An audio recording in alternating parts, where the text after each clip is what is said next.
Okay, so everyone, hello, welcome. Thank you so much for joining us in our conversation about the psychology of stress. I am very excited that you decided to join in the conversation today. My name is Dr. D. I am one of the clinicians and or emotional wellness consultants at Shifted Perspective Consulting, which we work with people to help them achieve emotional wellness, especially people that have experienced some sort of trauma. Thank you so much for joining us in our conversation today, along with Diana and Jacob. I will get to you in 1 second. I'm going to let Diana introduce herself, and then you can unmute yourself, Jacob. Hi, everyone. My name is Diana Medina. I am working on becoming a doctor like Dr. D. But I am currently an associate marriage and family therapist. I'm also part of the Shifted Perspectives team. And I am also a professional clinical counselor. So I'm currently working on my license. Thank you for joining us. And thank you everybody that has joined us. Jacob, do you still have a question? You can unmute yourself if you still have a question. Wait, could I just have a second? Sure. You can keep going, whatever. Okay. Okay, no problem. All right. So I am curious. Let's talk about stress. I'm thinking that most everyone that has joined the conversation today is probably experiencing some sort of stress. Not that we're still going through a global pandemic or anything, but there's probably things in your life that are causing you high levels of stress. So first, let's talk about what stress is, right? What are some of the effects of stress? And the interesting thing about stress is that stress is not a one situation or one person or one place in your body issue, right? When stress affects you, it affects all of you and it affects most areas of your life as well. I'm curious in the chat if you guys can tell us, what would you say is your number one stressor today in this moment? So if you guys can start putting it in the chat while we talk about what is exactly the psychology of stress. Diana, what would you say it is? I want to emphasize a little bit on what you said, because it's not just a one situation thing, and it isn't just felt in one part of your body. It's also felt internally, right? When you're looking at stress as a whole, we can look at it in such a negative way because it is stressful and you can feel it in your body, but it's also the need of needing to control some of these things that are happening in our everyday life that we can't necessarily control. So a part of this stress is, it's like our everyday life and how we handle that and how we view the things that can arise from our everyday life. Absolutely.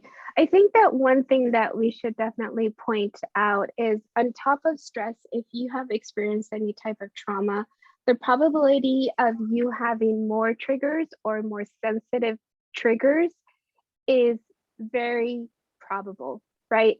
And hopefully everyone understands what I mean when I'm talking about triggers. Usually triggers are, you are triggered through one of your five senses or more than one of your five senses. A lot of times you might be aware of what your trigger is. Sometimes you don't know what your trigger is, right? It could be that, you're going about your day and all of a sudden you start to feel like very panicky, very stressed out. Maybe you start to feel out of breath. Maybe there's just something in your body that is telling you that everything is not okay. Yes, Jacob, go ahead. Hey, so I kind of just want to add something. I think I have like a kind of a theory about stress. So I think that astronomical high, fuck.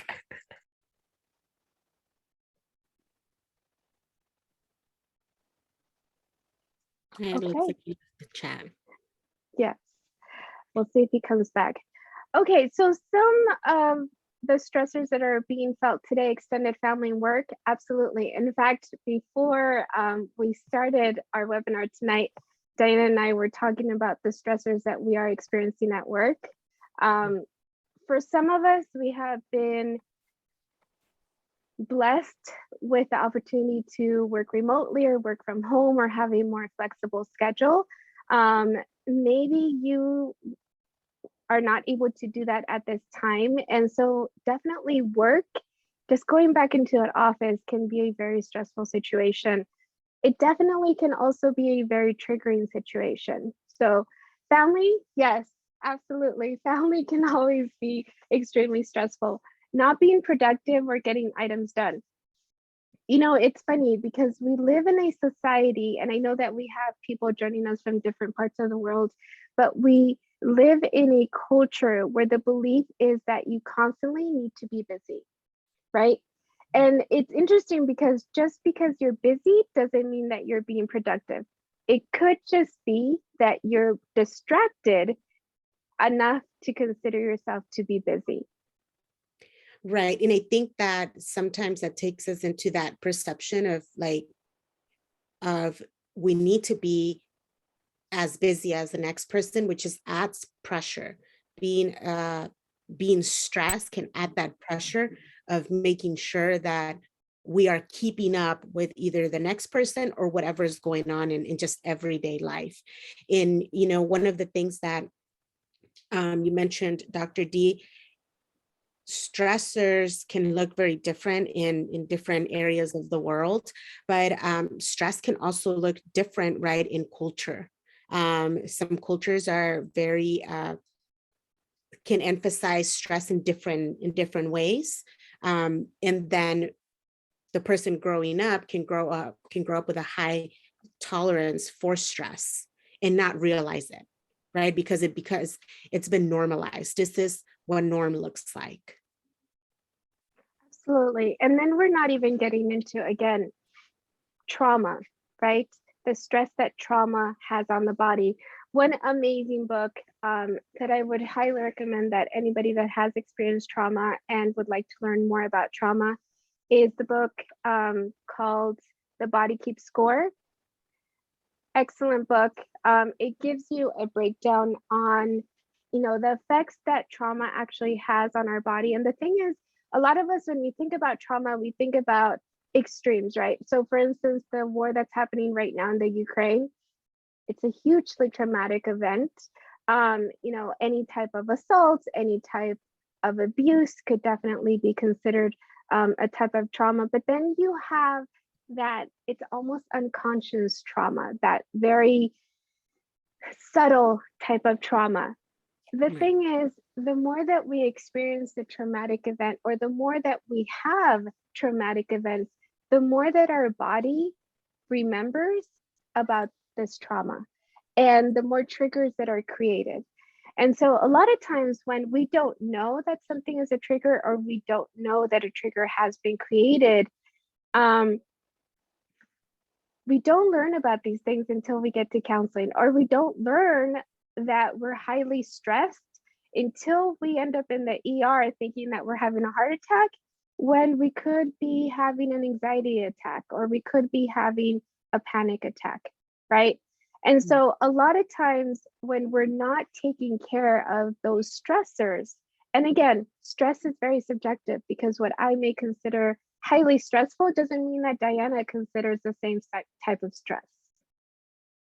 Right. That is true. And then how stress may look in our bodies may also look different, right? Someone who maybe has a high level of tolerance for stress, the symptoms may look different than someone who doesn't have as a high level of tolerance. And stress can cause so many side effects to our body, or so many effects, I should say, to our body. And you're right, that's not even getting into traumatic experiences that can also heighten that stress tolerance or lack of. Um, that's not getting into, a lot of other stuff, because stress can affect us both mentally and physically. We see change in mood. Maybe we're irritable a lot quicker than we were before. We snap a lot quicker than we did before. We end up just holding our emotions in and not talking about our emotions because we don't really know how to express this feeling that all of a sudden is coming in once there's a stressful situation.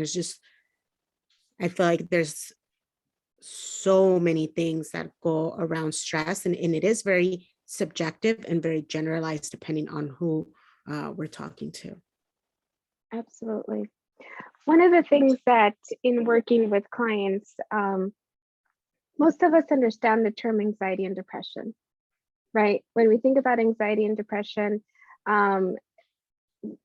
most of us have heard of this. Most of us have maybe at least a basic idea or understanding of what anxiety and depression are. And it's interesting because anxiety and depression are a cycle, right? It could start as depression, and once you're done cycling through depression, it goes into anxiety. And then once you're done cycling through anxiety, you go back to depression. Is it possible to break the cycle? Absolutely. Are you aware that you're going through this cycle? Maybe you are, maybe you're not. What has been your experience, Diana, in working with clients that are experiencing depression and anxiety? In my experience, clients can typically recognize when they are going through a depressive episode of some sort, or they're sort of in a funk. And I think ever since the pandemic, I know that stress has been part of life, way before the pandemic, but it seems as if when the pandemic started, a lot of clients started to recognize that something just wasn't right. The more we started to address depression, the more that clients were recognizing, right, I have a lack of motivation, I have a sense of hopelessness.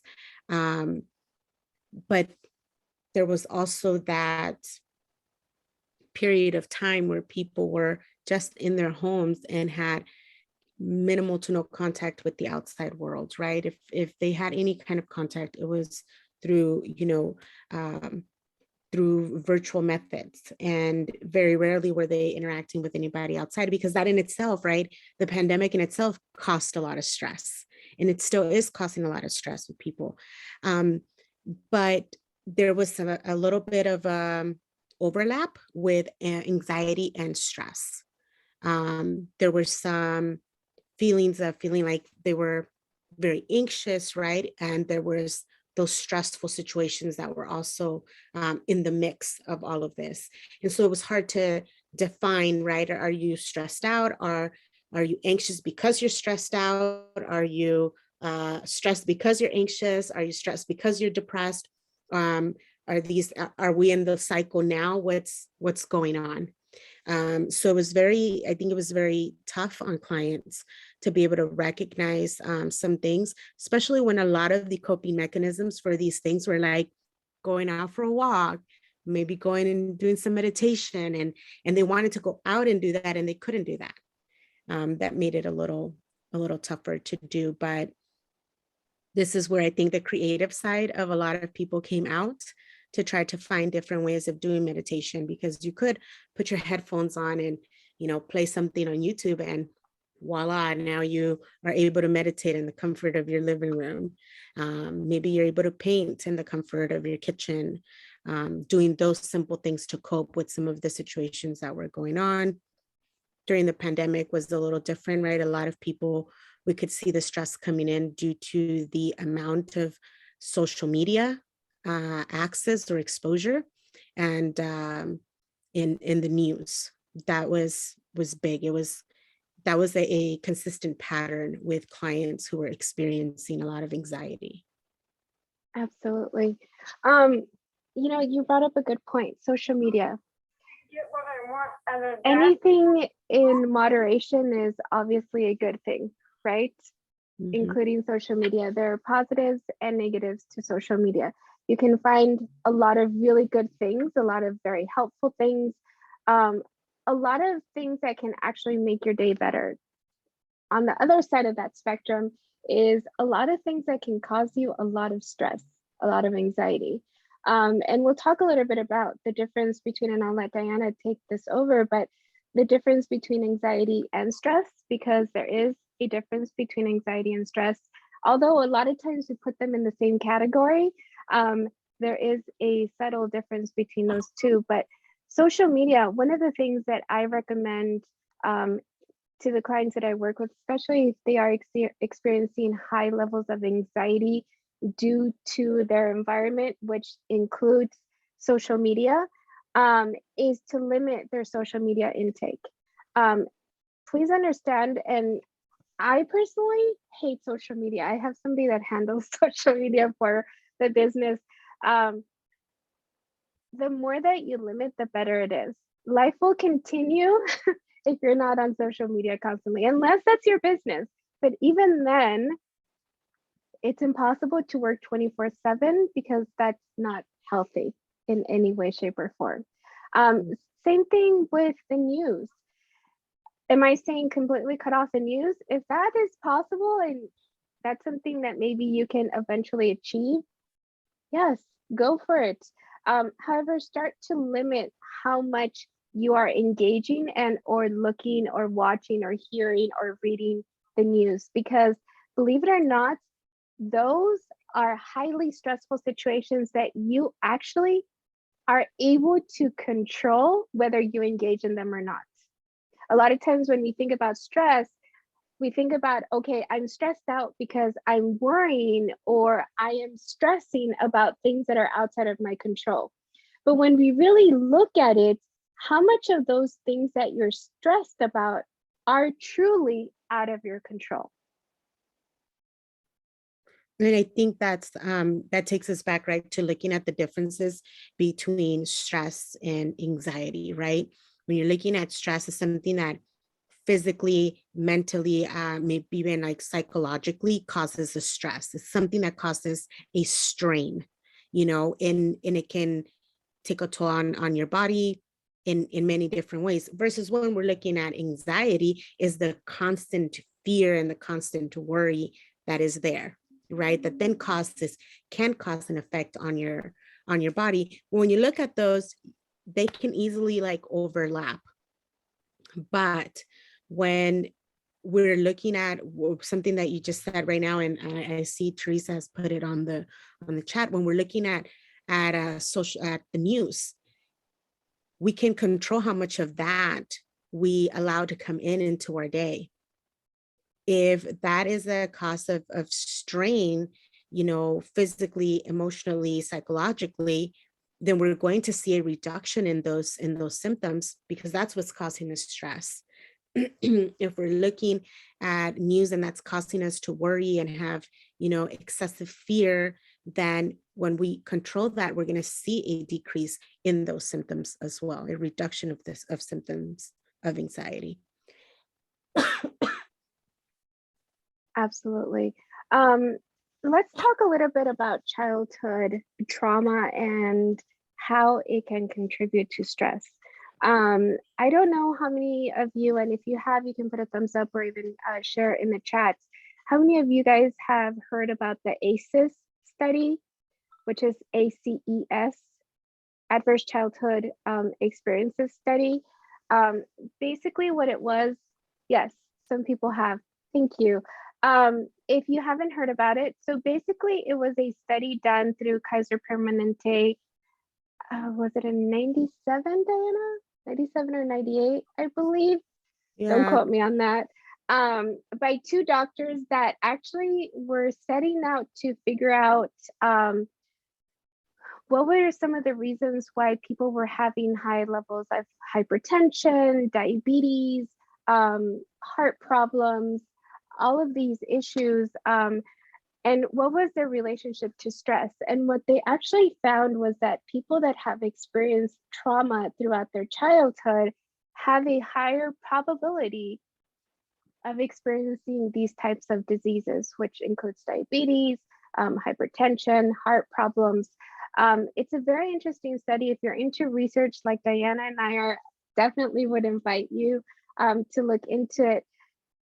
So why would this be important to know, right? And if you work with us, it's actually one of the forms that we ask you to fill out is to see how many of these childhood experiences, and there's 10 because there's 10 questions, how many of these childhood experiences you did experience before the age of 18, because ultimately what it does is if you have experienced even more than two, it highly impacts how you handle stress, right? Because it's interesting, stress is not like, okay, I'm gonna wait until you're 18 and the day that you turn 18, I'm just gonna throw every stressful situation your way, right? We experience stress from the minute that we are conscious about it, right? It is more prevalent now to hear kids that are stressed, which is great because we're having more conversations in schools about what stress is, what anxiety is, what all of these different things are. But stress is something that we start to experience from the time that we're very young. And so experiencing, yes, ACE is 97, 95 to 97. Thank you so much. I wasn't that off. But definitely experiencing things like abuse, like seeing, even if the abuse wasn't on your person, but if you saw it within your home, things like growing up with an alcoholic parent or caregiver, seeing any type of domestic violence within the home, or even having somebody within the home that has experienced some type of mental health disorder is a form of trauma, right? And so these types of things eventually start to kind of build the foundation to what stress and how you handle stress as you continue to grow older. And the thing is that the more that we get older, it seems like there's more things that can give us stress, that can cause us stress. But the older that we get, the more that we have the possibility of growing our mental health toolkit so that we have coping skills to help us with stressful situations. I completely agree with that. I actually did a presentation a while back on trauma, and it talked mainly about the AC study and how that affects the brain. And if you have experienced trauma at a very early age, it does disrupt the way that you see life. It really conditions your brain to react to things, to be on high alert. Depending on the trauma and the situation, it is obviously different, you know, if you're the one directly experiencing the trauma, or if you were a bystander of that traumatic event. It affects how you respond to your everyday life. It affects how you start to recognize what is a dangerous situation and what isn't, and it really, really shapes how you are going to respond to many different things, and one of them being stress. Absolutely. Let's talk a little bit about what chronic stress is. I think that maybe a lot of us have experienced chronic stress and we're not aware of it. We just feel like we're continuously and or constantly feeling stressed out, right? Diana, what is chronic stress? I'm gonna let you answer that one because I can't remember it off the top of my head. I was like, oh my gosh, shoot, I had it right here. So now I need to Pull it look up on Google. like, oh So my chronic God, stress. it's here. Chronic stress is basically having stress upon stress upon stress upon stress, and you really don't get a break.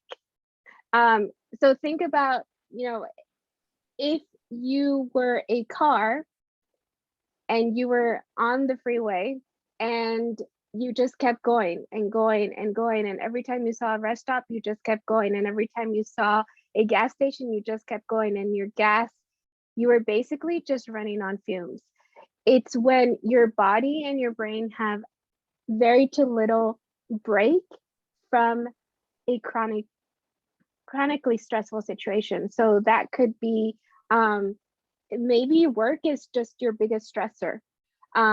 Maybe, you know, how we have here in the chat, extended family, financially, most of us definitely stress about money, right? Whether we don't have enough, whether we need to get more, whether, I mean, I have heard people say that they're even stressed out when they have too much money. But Mhm. right? Mhm. So, and then, you know, if we throw in the mix, if there are some physical ailments that we're experiencing, it takes a lot of our energy that normally we would be focusing on other things because we are worried about our body not being able to function or let us do the things that we are used to or things that we need to do. Right. Is that sense of being like overwhelmed and just feeling intense pressure for long periods of time, really long periods of time. And in that, and again, right, I think it really takes us back to when, at what point do we recognize that we're in a stressful situation?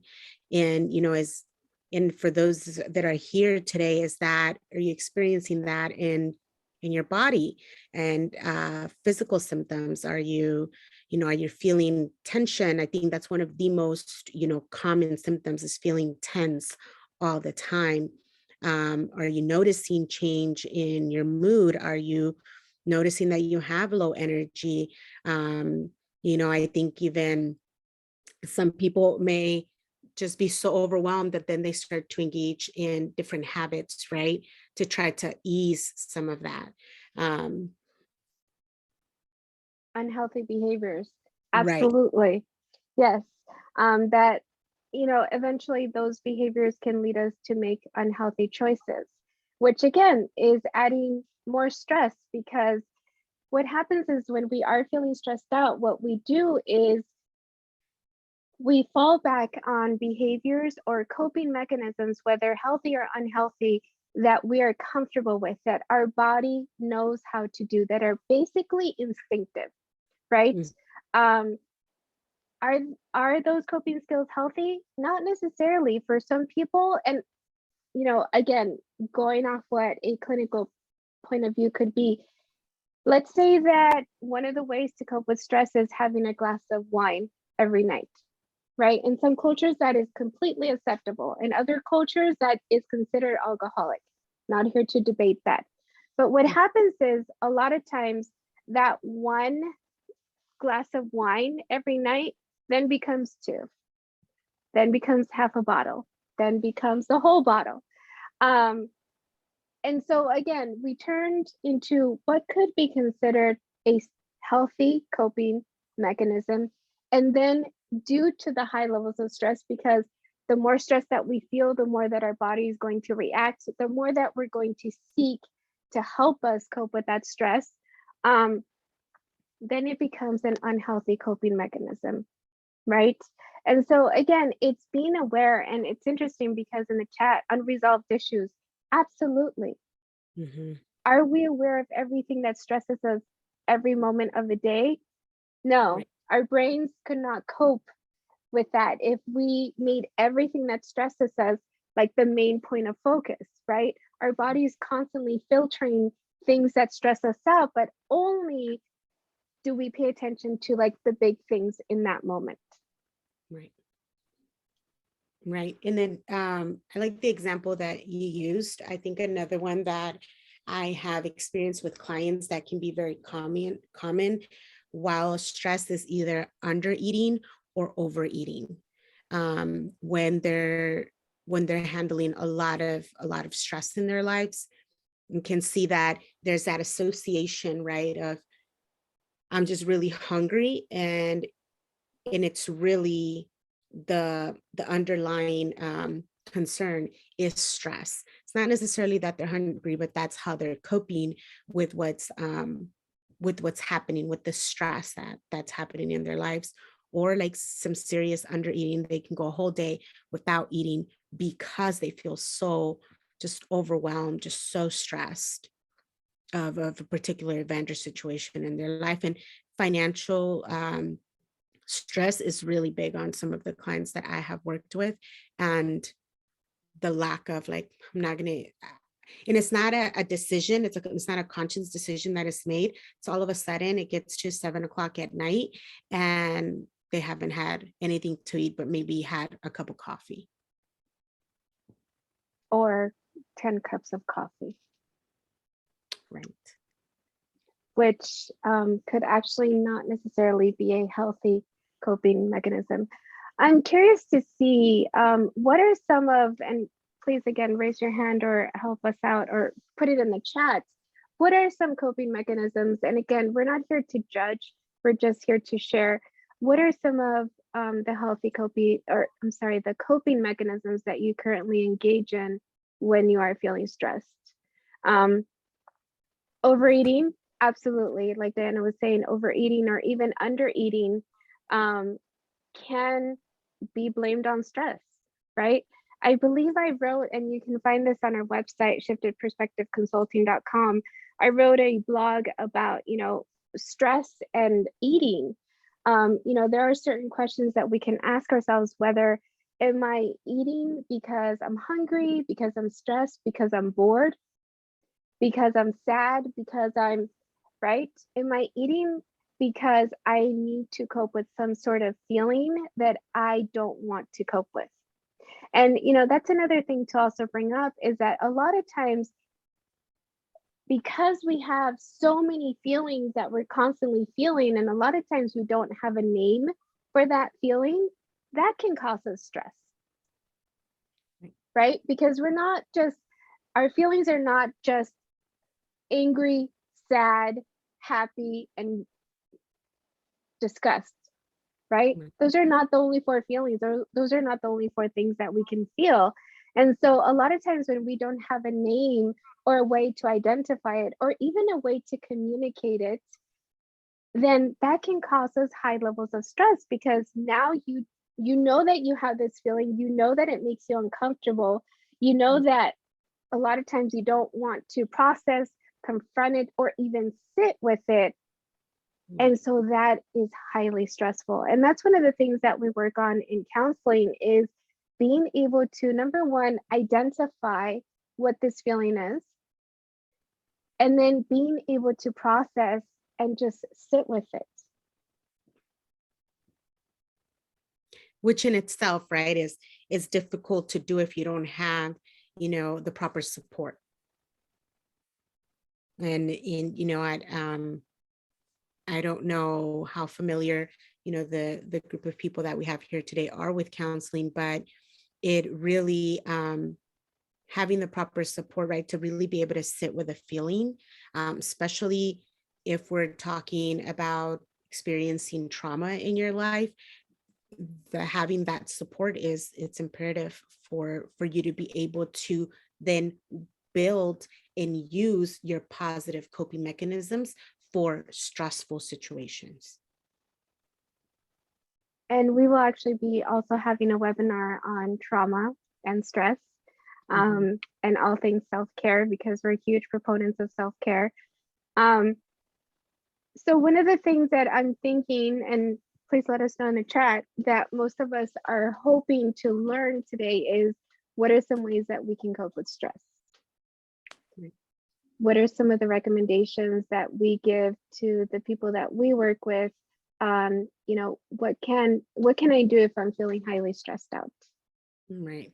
And, I want to be very mindful, of everyone that's here.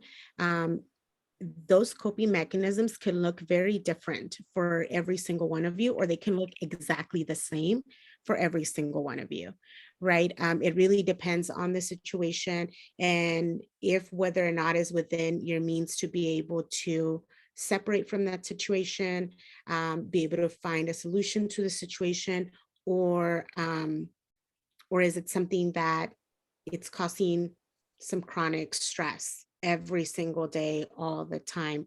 And what does that look like for you?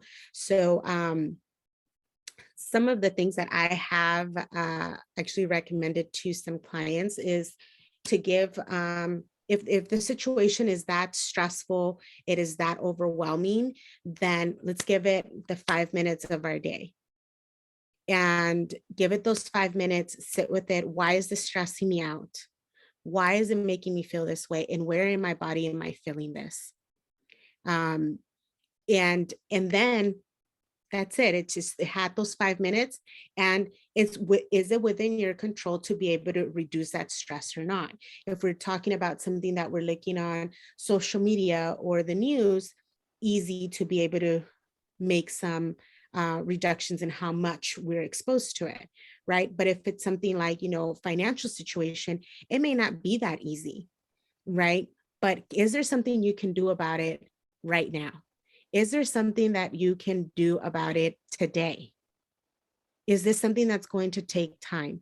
Well, if it is going to take time, then give it your 5 minutes today, because you're probably going to give it another 5 minutes tomorrow, and the concern's still going to be there, right? And does this truly have a solution? Does this have, when we're looking at some of the things that were put here on the chat, if it's a medical condition and that medical condition is causing other concerns, it may not be so easy to put it to rest for the rest of the day, right? Because there is present, and it's probably causing an overwhelming sense of pressure. It may not be that easy, but specifically for that, if we're having a physical concern, a medical diagnosis, then give it those 5 minutes. If you worry about it right now for 5 minutes, is it going to change anything? If it's not, then do you worry about it for 5 minutes, or do you worry about it for the 24 hours of your day? It's making that choice and being aware of what your stressor is. Can you separate? Can you go out for a walk? Can you separate from the stress, whatever that is? I think somebody put like extended family, right? Can you separate from your extended family and go outside for a walk and just take a breather and have zero distractions other than the nature that's around you? Same thing with work. And I don't know, right, if this is work that you are doing from home, or if you're having to now go back to in-person work, but can you separate from it for a few minutes and then come back into it? Because for work, sometimes, and some people will say, I do my best work under pressure. Once I'm like, it's like 5 minutes before the deadline, that's when I do my best work. And then you have those people that will be like worried every single day to make sure that the project gets done for that deadline. And the deadline was 30 days prior, right? Can you separate from it? Can you have those 5 minutes of just you and nature, of you in painting, of you and doing maybe journaling, if some are interested in journaling or they like to write? Can you do that? Can you give one of your favorite books 5 or 10 minutes? For those of you that like to listen to music, can you just listen to the lyrics of your favorite song? Can you separate from it? Is one of the things that and Dr. D, maybe you have, other suggestions, but I recommend my clients to separate from it before they're coming back into it, depending on, of course, what it is that they're working through. I think you brought up some extremely great points. One thing that I do tell my clients is to really give a hard look to all the problems that we're carrying, right? All the issues that we stress about. And a lot of times, like I was mentioning earlier, maybe it's not my problem to carry. Maybe it's not my stress to have. So that would be one part of it, right? Recognizing and really doing kind of like just the facts situation of, is this problem mine to carry? Is this stress mine to have? Right? And if it is, then the second part of that is, does this problem or issue or stressful situation have a solution? Because the reality is that not every problem has a solution. Right. And sometimes we don't have the solution today because this is not a problem with a solution for today. Maybe there will be a solution in a week or two or a month or a year, right? And a lot of times it's what causes us that stress is the unknown of that solution or unknown of how this stressor or problem will be resolved. Right. The thing is, we're not going to be able to stress a solution into manifesting itself, Right. which is also interesting because I always tell people that stress is not necessarily a bad thing. Stress can actually be a motivator for change, right? A lot of people, especially those people that write books about life changes that they have made in their life, it's because one day they realized that they needed to make a change in their life because something was no longer working for them. And so they usually make these pretty big, drastic changes of, I quit my job, I took out my life savings, and I went and traveled the world, right? Or I went and bought a farm and decided that that's what I'm going to do for a while until something else happens, right? That is not what I'm saying that you should do unless that's something that you've been thinking about doing, and maybe that's where your journey goes. But the thing is, it doesn't always necessarily have to get to a point in order for us to make a change, for it to be this big event that happens in our life, right? We can start making small changes every day today. And one of those is definitely going to be self-care. Huge advocate for self-care. And the thing about self-care is that, again, like Diana was saying, self-care looks very differently for everyone. And the thing about self-care is that what may work for me today does not necessarily mean that is going to work for me tomorrow. Because again, if you think about it, you're growing every day, you're becoming hopefully a better person every day, you're learning more about what your mind, body, and spirit needs every single day. So therefore, your self-care practice will continue to evolve and change. Right. And, I hear that a lot from clients of, I used to like journaling and now I don't do it anymore. Well, that's probably because you need to find a new self-care activity to do. Right. And self-care doesn't necessarily have to just be put in a box of journaling or reading or listening to music or taking a bath, right? Self-care is really what works for you. The ultimate goal of self-care is to bring you joy, it's to bring you pleasure, it's to help to ground you, it's to help you to have enough emotional resources for you to be able to fill your emotional bank account so that you are able to process, work through, put up with, have these very highly stressful situations and have enough emotional resources to do it. Right. Right. And then a lot of that self-care stuff really does go into, building boundaries on a lot of, family members if they're the ones that are causing the stress, boundaries with work if work is causing the stress. May look different, right, for financial stressors, but those other things, it may not look so different, and you're able to create these boundaries. um, in creating these boundaries and taking care of yourself, it is so important to also look at, what you are, how many hours you are sleeping. If you're not sleeping enough, although maybe the next day is not as stressful, you're going to feel like you have low energy, you're not well rested, you're not any of those things, right? Because there's lack of sleep there. And also, what are we eating? What does that look like for our day? Um, Sometimes that what we're eating may make us feel good for those first few minutes that we're eating it. And then afterwards, we're hungry again.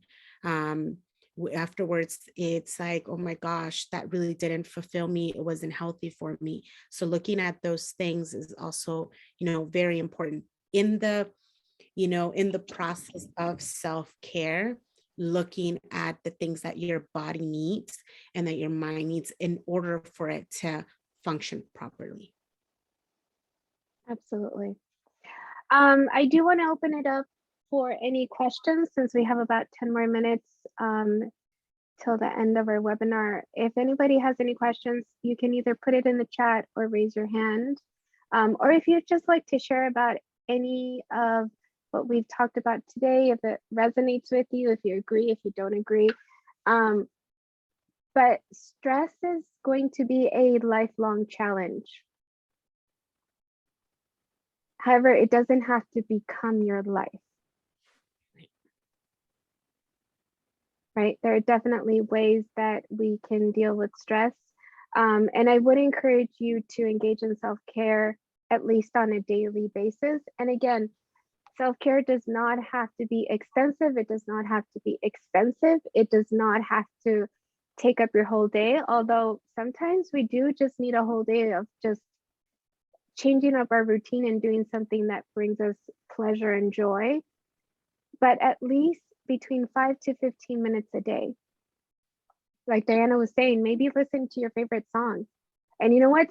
Take it a step further. Dance to your favorite song. Why not? Right. You're getting your exercise for the day and you're listening to music that makes you happy. So I see that as a win-win.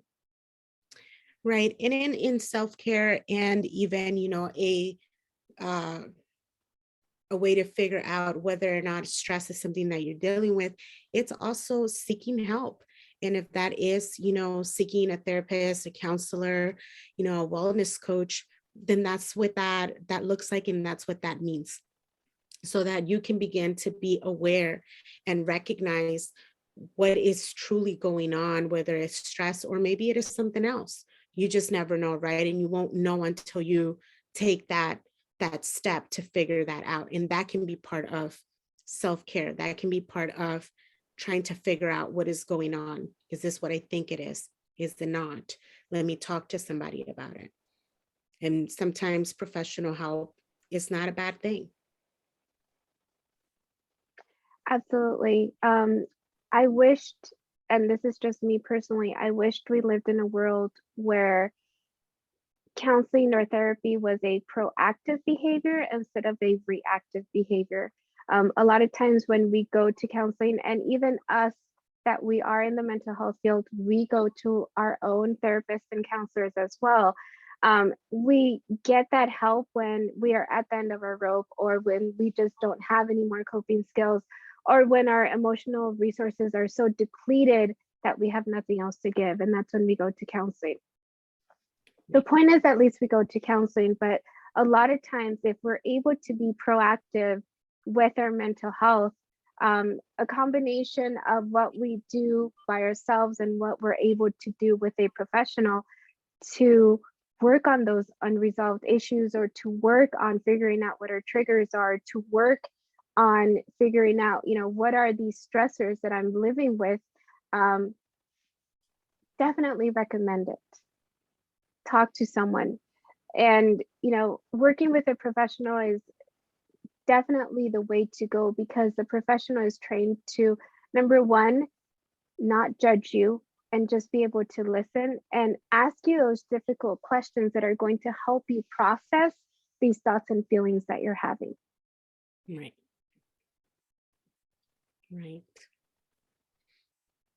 And a lot of times, things that we didn't know were an issue are going to come up, and it's going to be a journey. But the point is to go through that journey so that you're able to let go of those things that maybe you don't need to hold on to anymore, that could be causing you stress as well. Yeah, I completely agree with that. So we have a few more minutes. It doesn't really sound or look like anybody has any questions. Diana, final thoughts.